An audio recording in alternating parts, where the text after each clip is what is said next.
Welcome to our deep dive into the Exchequer. It's a really fascinating journey through history and how nations manage their finances.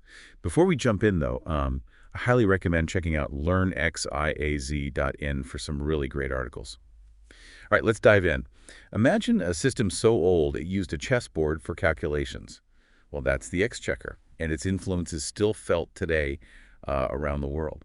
It really is fascinating how something so simple like a chessboard played such a crucial role. You know, the term exchequer itself actually comes from the Latin word scaccarium, which means chessboard. This checkered cloth was actually used for calculations in medieval England. It's pretty interesting. Oh, yeah, definitely. But how did this chessboard system actually function in those early days? Well, medieval England saw the exchequer split into two branches. There was the exchequer of receipt, which was responsible for collecting the royal revenues. And then there was the exchequer of pleas, which acted as a judicial body for financial disputes. So even back then, they recognized the need for, well, not just about collecting money, but also ensuring fairness and accountability. Exactly. So how did the Exchequer evolve from those early days? I mean, what's its role in the modern world?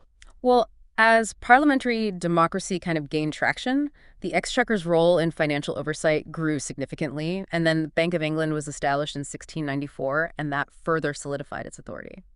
I see. So it was a gradual shift from just managing royal finances to kind of overseeing the financial well-being of a whole nation. Yeah. So what does the Exchequer look like today? I mean, what are its main functions? So imagine being responsible for balancing healthcare and education and defense while also ensuring economic stability. That's what the exchequer does. It sets tax policies, determines how those funds are spent, and prepares the budget that impacts everyone in the country. Wow. That's a Right. lot. So it's not just numbers on a spreadsheet, huh? Right. These decisions really affect people's lives. Huh? Can you maybe elaborate on some of those key functions? Yeah, sure. Let's start with taxation. So think about all the different types of taxes we have, income tax, corporate tax, VAT. Well, the exchequer doesn't just collect them. It sets the rates and enforces the rules, ensuring fairness and efficiency within the system. So it's like the architect of the tax system, not just the collector. Exactly. What about public spending then? How does the Exchequer decide where those tax revenues are going? Well, public spending is a very complex puzzle.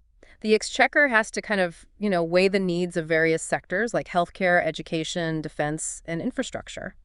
And each decision has a ripple effect, influencing the quality of life for citizens, the strength of the economy, and the nation's overall well-being. It's a delicate balancing act, for sure, especially when you consider the need for economic stability. So how does the Exchequer work to keep the economy on track?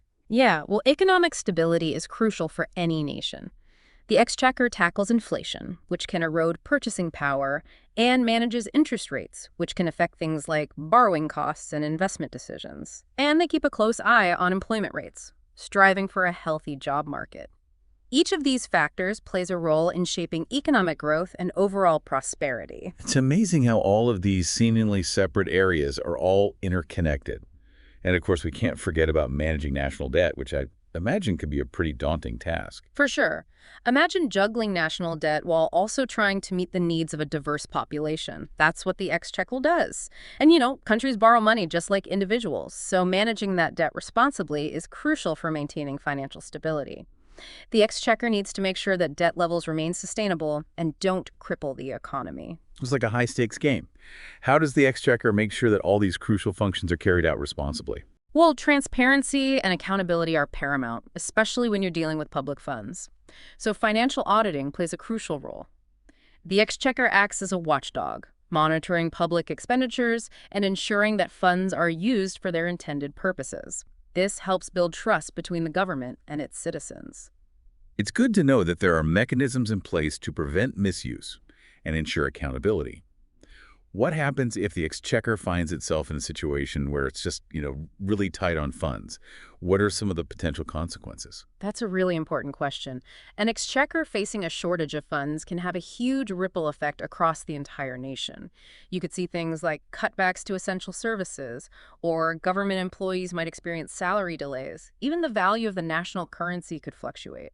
These are just some of the potential consequences. That's a concerning picture for sure. It really emphasizes the importance of the Exchequer in maintaining a stable society. But before we look into those potential consequences, I want to talk about some interesting historical facts about the Exchequer. Did you know that the Exchequer is considered one of the oldest financial institutions in the world. It dates all the way back to the 12th century. It's incredible, yeah. It's crazy to think about a financial system that's been operating for centuries. And remember that chessboard we talked about? Yeah. Well, it's not just a quirky little detail. It shows the roots of the Exchequer, intangible calculations. That's right. And here's another interesting fact. The UK's first detailed budget was introduced by the Exchequer in 1860. Budgets are often seen as a modern concept, but their roots actually go way back. So it's really fascinating to see how the Exchequer has shaped financial practices over time. But its influence isn't limited to just the UK, is it? Absolutely not. The Exchequer's model, with its focus on centralized financial management and accountability, has actually served as inspiration for Treasury departments around the world. Wow. So it's like a financial blueprint that has been adapted and implemented in various forms worldwide. That's really incredible. An institution from the 12th century still having such a global impact. You mentioned earlier the potential consequences if an Exchequer faces a shortage of funds. Mm-hmm. Could we dig into that a bit more? What kind of scenarios could we see unfold? Well, imagine a government forced to halt non-essential services because of budget constraints. Yeah. That could mean delays in infrastructure projects, reduced funding for certain social programs, even potential cutbacks in things like healthcare and education. Wow, those are some serious concerns. It really shows how crucial a well-managed Exchequer is.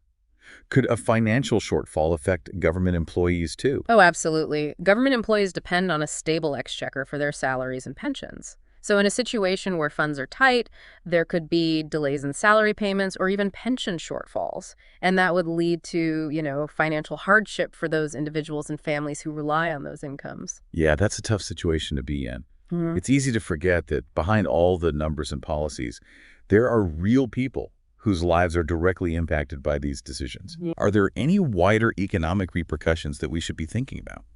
Definitely. A shortage of funds can create a ripple effect throughout the whole economy. Investors might lose confidence, and that leads to market volatility and fluctuations in the value of the national currency. And that can then impact purchasing power, making goods and services more expensive for everyone. It's a chain reaction that can escalate pretty quickly. And I imagine that public trust in the government would also be affected, potentially leading to some unrest. Yeah, for sure. Public trust is essential for any government, and a big part of maintaining that trust is financial stability.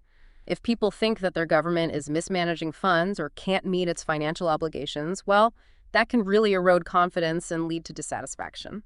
It's a good reminder that the Exchequer's role goes beyond just managing money. It's really about safeguarding the well-being of a nation, both financially and socially. But I want to shift gears a bit and talk about some of the Exchequer's, lesser-known functions. Like you mentioned government bonds earlier. What role does the Exchequer play there? Right, so government bonds are a way for the government to raise capital and finance their activities. Remember we talked about the launch of the UK's first government bonds? Yeah. Well, the Exchequer played a key role in that, paving the way for modern debt management. So it's not just about managing existing debt. It's also about strategically raising funds when needed. Exactly. Are there any other interesting things about the Exchequer that most people might not know about? Well, one thing is that the Exchequer manages contingency funds for national crises. Those are like reserves set aside to respond to things like natural disasters or economic downturns. This proactive approach helps to lessen the impact of these events and safeguard the nation's finances during those difficult times. It's like having a financial safety net. Exactly. But the Exchequer doesn't work alone, does it? How does it collaborate with other institutions to make sure things run smoothly? Collaboration is key. The Exchequer works really closely with the Bank of England, which is responsible for monetary policy. They coordinate on things like fiscal policies, controlling inflation, and just maintaining a stable financial environment. It's a partnership that makes sure there's a holistic approach to managing the economy. That makes sense. A coordinated approach is definitely needed for something as complex as the economy. Now, I want to touch on something we haven't really talked about yet. Sure. The human element. Who are the people behind all these important decisions? Right, so at the helm of the UK Exchequer is the Chancellor of the Exchequer. They are a high-ranking official with a lot of responsibility. They set the direction for financial policy, they make decisions on spending and taxation, and they present the annual budget to Parliament. It's a role that requires a lot of expertise, foresight, and a really deep understanding of how the economy works. It sounds like a really demanding job. Yeah. but also a very influential one. Oh, for sure.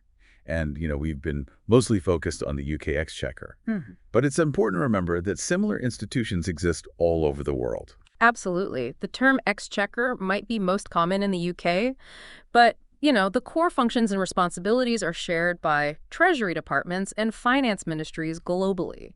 Whether it's called the Secretary of the Treasury in the US or the Minister of Finance in other countries, these institutions all play a vital role in managing their economies and impacting the financial well-being of their citizens. It's really interesting how this model has been adopted and adapted all over the world. But let's go back to the UK for a moment and talk about some specific tax reforms that the Exchequer has implemented. Sure. Tax reforms are an important part of any evolving financial system. Uh-huh. And the Exchequer has been responsible for some groundbreaking innovations in taxation. For example, there's the pay system, pay as you earn, in the UK. This system revolutionized income tax collection, making the process much more streamlined and ensuring a steady flow of revenue for the government. Mm. It's really amazing how the Exchequer has constantly been adapting to make things more efficient and fair. Speaking of historical changes, how has the Exchequer's role evolved in relation to the British monarchy? That's a really interesting question. In the past, monarchs had a lot of influence over the Exchequer and its policies. But as Parliament gained more power, that shifted, and the Exchequer became more accountable to Parliament and to the people. It's a fascinating example of how political and financial systems are intertwined. But let's bring it back to the present day and talk about some common questions that people might have about the Exchequer. Yeah, it's easy to get lost in all the jargon and think that the Exchequer is only for, economists and politicians. But really, it affects all of us. Absolutely. So let's try to break it down and answer some of those common questions that people might have. Okay. A good place to start is with the basics. What is the Exchequer? Well, simply put, it's the government's finance department. It's responsible for everything from collecting taxes to setting economic policies. It's what keeps the country's financial system running. And who's the one making those big decisions? In the UK, it's the Chancellor of the Exchequer. They're a high-ranking official with a lot of power over the economy. They're the ones holding the purse strings, and their decisions have a big impact on everyone, businesses, individuals, the whole nation. I see. Is this Exchequer thing just a UK thing? Or do other countries have something similar? Well, the word exchequer might be mostly used in the UK, but the idea itself isn't unique. Many countries have similar institutions. They're often called treasury departments or finance ministries. The names and structures might be different, but they all do basically the same thing. Manage government finances, set economic policies, and make sure things are stable. So no matter where you live, there's probably something like the Exchequer working behind the scenes. Let's talk about taxes. What does the Exchequer do there? The Exchequer does more than just collect taxes. It sets the rates, decides what gets taxed, and enforces the laws to make sure things are fair and efficient. It's like the architect of the whole tax system, always making changes to meet the country's needs. It's got to be tough, trying to get enough revenue without putting too much burden on people. How does the Exchequer actually impact the economy? The Exchequer has some pretty powerful tools: fiscal policies, taxation, and government spending. By changing these things, they can influence economic activity. For example, increasing spending on infrastructure can stimulate growth, or lowering certain taxes can encourage investment. So it's not just about balancing the budget, it's about using policies strategically. Exactly. But with great power comes great responsibility, Yeah. right? How do we make sure that the Exchequer is accountable and doesn't abuse that power? Accountability is super important in a democracy. Parliament plays a big role in keeping the Exchequer in check. They look at the budgets, debate policies, and have the power to approve or reject the Exchequer's plans. It's a system designed to prevent anyone from having too much power and to make sure things are transparent. That's good to know. So it's not like this big, scary, all-powerful thing. Right. It's part of a bigger system that's supposed to work for everyone. Exactly. And the decisions they make have a direct impact on all of us. Things like the quality of our roads and hospitals, how affordable education is, the strength of our social safety net. It's easy to forget about all that.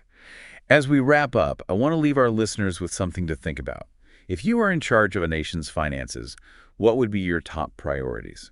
How would you balance things like economic growth, social welfare, debt management, all those things? That's a great question. The Exchequer's decisions are complicated, but they have real consequences for all of us. The more we understand this system, the better we can participate in discussions and work towards a better society. I agree. And if you want to learn more, I highly recommend checking out LearnXYZ-In. They have tons of resources and articles that can help you understand the Exchequer and its impact on the world. It's a great resource for anyone who's interested in finance and economics. And that brings us to the end of our deep dive into the Exchequer. We hope you found it interesting and informative. Don't forget to like this podcast video, subscribe to our channel, and visit LearnXYZ.in for more information. Thanks for joining us.